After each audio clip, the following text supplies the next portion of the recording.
Hello students, welcome to study Kota. ये हमारा atomic structure का 5th लेक्चर है। लास्ट क्लास में हमने इलेक्ट्रोमैग्नेटिक रेडिएशन के बारे में स्टडी किया था, how electromagnetic radiations are formed and what are their classification, what are their types. Today we'll start with characteristic of wave. If we are studying electromagnetic radiation, so we have to study its wave characteristics. For example, we are classifying the electromagnetic radiation on the basis of its frequency. जब भी हमने electromagnetic wave पढ़ी थी उनको हमने frequency के basis पे classify किया था, like microwaves, radio waves, then visible light. So before moving on to frequency and wavelength, we have to understand what are the basic meaning of wavelength and other characteristics, other properties which are used to determine the characteristics of wave. तो next heading आज का lecture जो है, it is all about characteristic of wave. आज हम पढ़ेंगे कि wave को कैसे कैरेक्टराइज करते हैं, हम कैसे कैसे वेव की प्रॉपर्टीज जो हैं, वेव को डिफाइन करने के लिए हम कौन कौन से टर्म, कौन कौन सी प्रॉपर्टीज यूज करेंगे. तो हमने यहाँ पे एक डायग्राम ड्रॉ किया है. This diagram represent a transverse wave. This diagram represent a transverse wave. Transverse wave में कुछ पार्ट जो है आपका, ये पार्ट जो है ये क्रेस्ट है, दो यहाँ पर जो मिनिमम डेविएशन की तरफ जा रहा है ये पार्ट जो है ये ट्रफ. तो क्रेस्ट टू ट्रफ जाने में हमने कई सारे पॉइंट यहाँ पे एक एक करके डिफाइन किए हैं. एक टर्म जो हम पहले इंट्रोड्यूस कर रहे हैं वो है वेवलेंथ. फर्स्ट टर्म जो हम यहाँ डिफाइन कर रहे हैं वो है वेवलेंथ. वेवलेंथ के बाद हम डिफाइन करेंगे एम्पलीट्यूड क्या होता है, टाइम पीरियड क्या होता है, और ऐसे कई सारे टर्म जो है हमें डिफाइन करने. तो फर्स्ट पॉइंट जो है हमारे पास, फर्स्ट पॉइंट में यहाँ पे लिखा है वेवलेंथ. वेवलेंथ क्या होती है? What is wavelength? Wavelength is defined as distance between two consecutive crests or two consecutive trough. Distance between two consecutive crests or two consecutive trough is known as wavelength.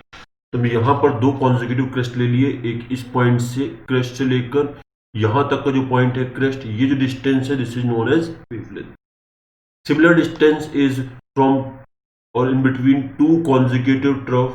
तो ये distance भी, ये क्या है, to consecutive trough के बीच की distance है, ये भी क्या है, वेवलेंथ है. Wavelength is defined by letter lambda. अगर वेवलेंथ को रिप्रेजेंट करना है, मैं कोई साइन रिक्वायर्ड, हम क्या यूज करेंगे, विल यूज लैम्डा. वेवलेंथ को हम एक और टर्म में, एक और डेफिनेशन में डिफाइन करते हैं. Wavelength is distance in which wave complete one cycle. जिस डिस्टेंस में वेव एक साइकिल कंप्लीट कर लेती है, that distance is known as wavelength.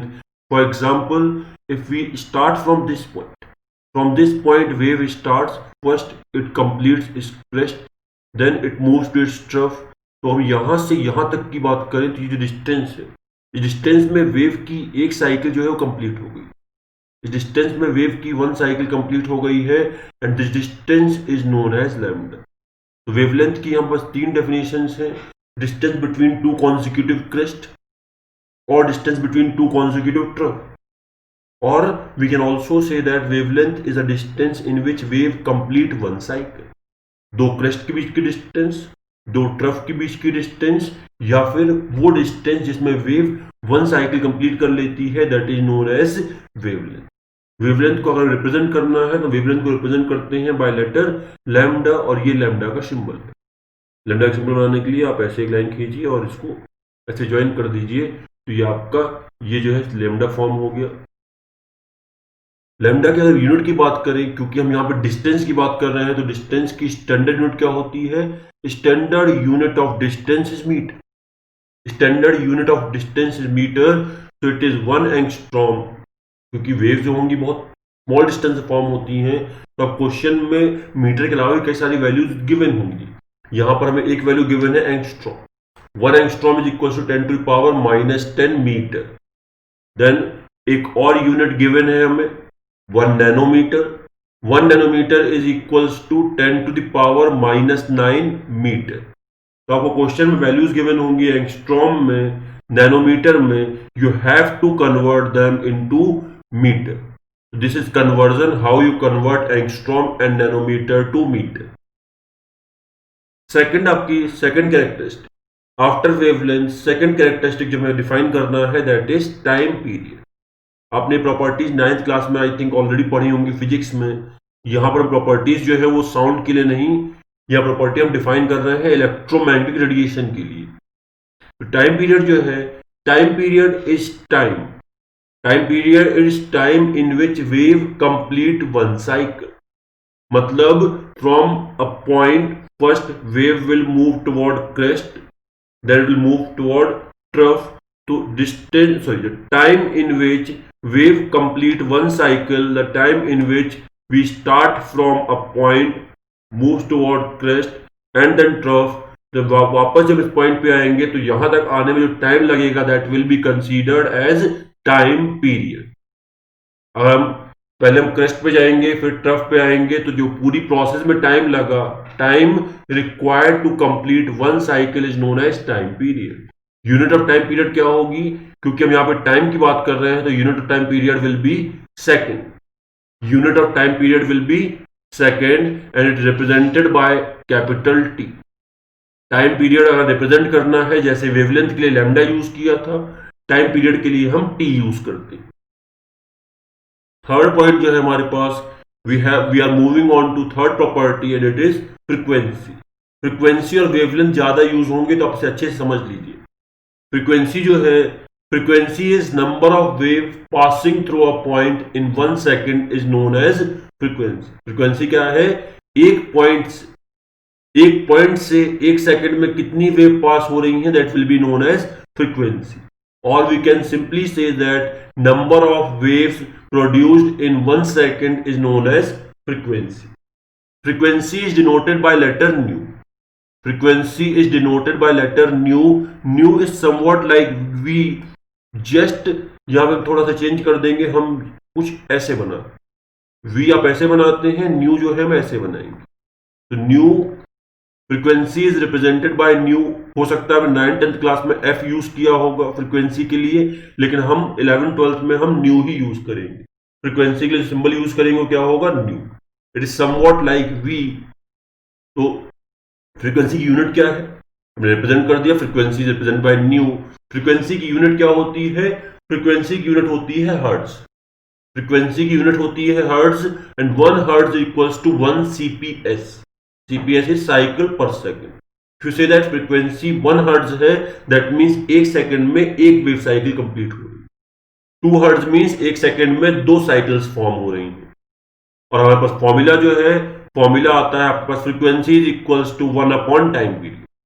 ये फॉर्मूला आपने क्लास 9th में ही पढ़ा होगा। फ्रीक्वेंसी क्या होती है, frequency is equals to 1 upon time period. तो टाइम पीरियड टी है, जब इसे 1 अपॉन कर देंगे टाइम पीरियड को तो आप कह सकते हैं इसकी एक और यूनिट आएगी। इसकी यूनिट जो होगी वो क्या होगी, सेकंड इनवर्स।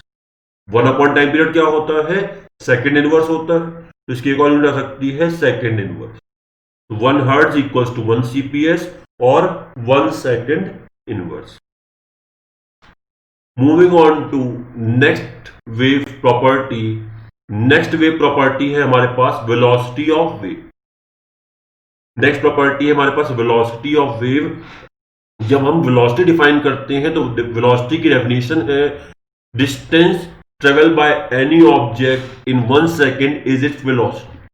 किसी भी ऑब्जेक्ट जो, कोई भी ऑब्जेक्ट जो 1 सेकेंड में डिस्टेंस ट्रेवल करेगा that will be known as velocity. As we know that velocity is equals to displacement by time. Velocity is equals to displacement by time. हम यहाँ आपका डिस्प्लेसमेंट जो है डी से लिख रहे हैं, बट फिजिक्स के हिसाब से आप डिस्प्लेसमेंट जो है वो एस से रिप्रेजेंट करते हैं। तो v equal to s by t. अगर हम t को 1 सेकेंड रख दें, अगर हम t को 1 सेकेंड रख दें तो आपका v किसके इक्वल आ जाएगा, वेलोसिटी आपका इक्वल आ जाएगा डिस्प्लेसमेंट के। तो यही हमने ऊपर लिखा है, distance travel by wave in 1 second is known as velocity of wave. वो डिस्टेंस जो 1 सेकेंड में ट्रेवल होगी उसे हम क्या बोलेंगे, that will be considered as wave velocity. और वेलोसिटी को हम यहाँ पे c से रिप्रेजेंट कर रहे हैं। Velocity is represented by letter c और उसका रीजन है, हम c से क्यों रिप्रेजेंट करते हैं, क्योंकि v और न्यू काफी क्लोज होते हैं। तो कहीं कंफ्यूजन ना हो, आप न्यू को v से मिक्स ना कर दें, इसलिए वेव वेलोसिटी को हम किससे रिप्रेजेंट करते हैं, c से। और इसका फॉर्मूला ड्राइव किया था आपका velocity of wave is equal to frequency into wavelength. यही फॉर्मूला क्यों आया, ऐसा क्यों आया, इसके लिए हम कह सकते हैं कि सपोज हमें डिस्टेंस ट्रेवल करनी थी, तो lambda is a distance travel by wave in one cycle. Lambda वो डिस्टेंस है जो वेव ट्रेवल करती है एक साइकिल में। तो अगर हमारे पास टोटल डिस्टेंस कैलकुलेट करनी है और हमें यहां से, ये डिस्टेंस है आपकी लैम्डा, हमें पता है कि 1 सेकंड में कितनी वेव होंगी। अगर 1 सेकंड में एक वेव होती तो डिस्टेंस कितनी ट्रेवल होती, लैम्डा। अगर 2 वेव होती तो डिस्टेंस कितनी ट्रेवल होती, 2 लैम्डा। अगर 1 सेकंड में 3 वेव फॉर्म होती तो डिस्टेंस होती 3 लैम्डा। और फ्रीक्वेंसी क्या होती है, frequency is number of wave in 1 second. एक वेव के होने से डिस्टेंस लैम्डा ट्रेवल हो रही है। New is number of waves in 1 second. अगर आपके पास 2 वेव होती तो डिस्टेंस 2 लैम्डा होती। अगर 3 वेव होती तो डिस्टेंस 3 लैम्डा होती। हमारे पास कितनी वेव्स फॉर्म हो रही हैं, न्यू वेव्स। तो डिस्टेंस ट्रेवल कितनी हो गई, न्यू इनटू लैम्डा। तो C is equals to nu into lambda. ये फॉर्मूला आपको याद रखना है। इस पे बेस्ड आपको न्यूमेरिकल्स आएंगे केमिस्ट्री में, इस चैप्टर में इस पे बेस्ड न्यूमेरिकल आते हैं। Okay, moving on to next topic. Next property is amplitude. Amplitude होता है, amplitude is you can say maximum deviation of wave from its mean position is known as amplitude. किसी भी wave के mean position से maximum deviation को हम क्या बोलते हैं, it is known as amplitude of that wave. This deviation may be on the positive side और it may be on the negative side. It may be as crest और it may be as trough. लेकिन distance की बात करें तो distance crest के along और trough के अलोंग इक्वल होगा। तो अगर यहां पर हमारे पास वेव है तो यहां पर मीन एक्सिस से जो डेविएशन आ रहा है, मीन एक्सिस से यहां जो डेविएशन आ रहा है, this deviation will be known as amplitude. Amplitude is maximum deviation of wave from its mean position is known as amplitude.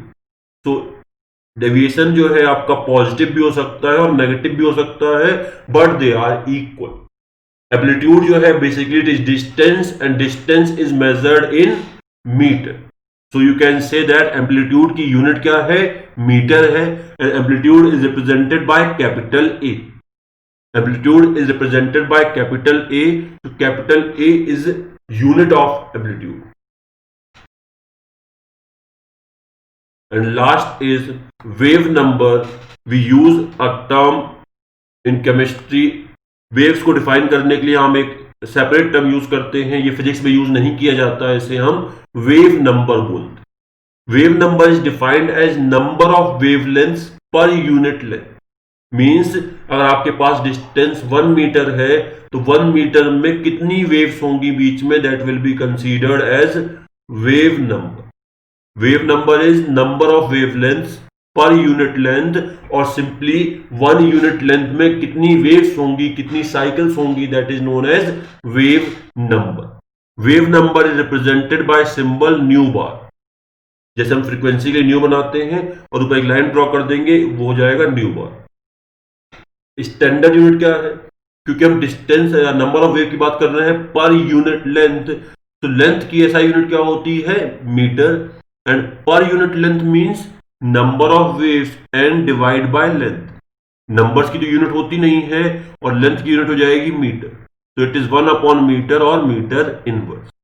Sometime हम सेंटीमीटर इनवर्स भी यूज करते हैं for defining wave number. Wave number is equals to 1/लैम्डा।